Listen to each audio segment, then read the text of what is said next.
بهار این دم شما را میبره بر سوی شهری قیصه ها. تلا یکان ای بچه ها شیری نکنی به بهار این دم شما را میبره بر سوی شهری قیصه ها.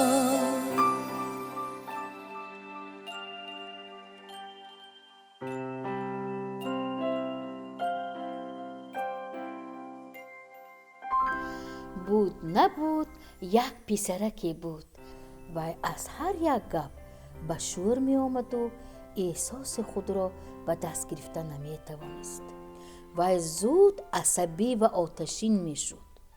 بار پدرش به وی یک خلطه میخ را داد و امر کرد که وقتی که غضب خود را نگاه داشتن نمی تواند یک میخ را به تنه دیوار تختگی حولی کوبد. روز اول در دیوار شماره زیادی میخ‌ها دیده می‌شدند. در هفته دیگر وی گرفتن پیش روی غضب خود را یاد گرفت و در دیوار شماره میخ‌های نوبتی کمتر دیده می‌شد. جوان فهمید که گرفتن پیش روی غضب بهتر است از آن که به دیوار میخ کوبد. عاقبت همان روز فرا رسید و یگان مرتبه کنترلی خود را از دست نداد و در این باره به پدرش نقل کرد. اکنون بچم هرگاه غضب خود را داشته توانی یک میخ را از تنه دیوار کن. روزها می گذشتند.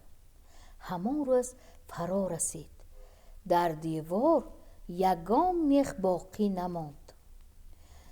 پسر در این باره به پدرش خبر داد. پدر به نزد پسر آمد و از دستش گرفت و به نزد دیوار آورد و گفت پسرم تو از عهده کار به خوبی برآمدی، لیکن بین در دیوار چقدر سوراخی ها باقی مانده است. این تخته مثل پیشتره نمی شود. وقتی که تو با یگان کس سخنی بد میگویی در دل او هم مثل همین سوراخی ها زخم پیدا می شود. بعد آن تو چند مراتب عذر خواهی هم مهم نیست، زیرا آن زخم باقی می ماند.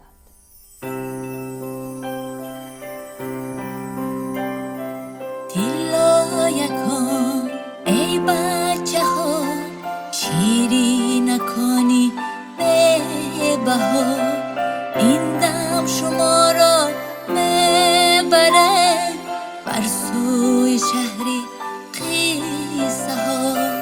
تلا یکان ای بچه ها شیری نکنی به بهار این دم شما را میبره بر سوی شهری قیصه ها.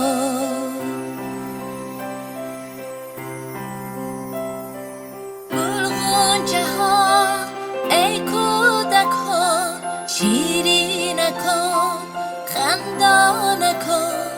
گل غنچه ها ای کودک ها شیری نکن خندا نکن. بهر شما آورده یک گل زیبایی داستان. بهر شما آورده یک گل زیبایی داستان. یک گل زیبایی داستان. یک گل زیبایی داستان.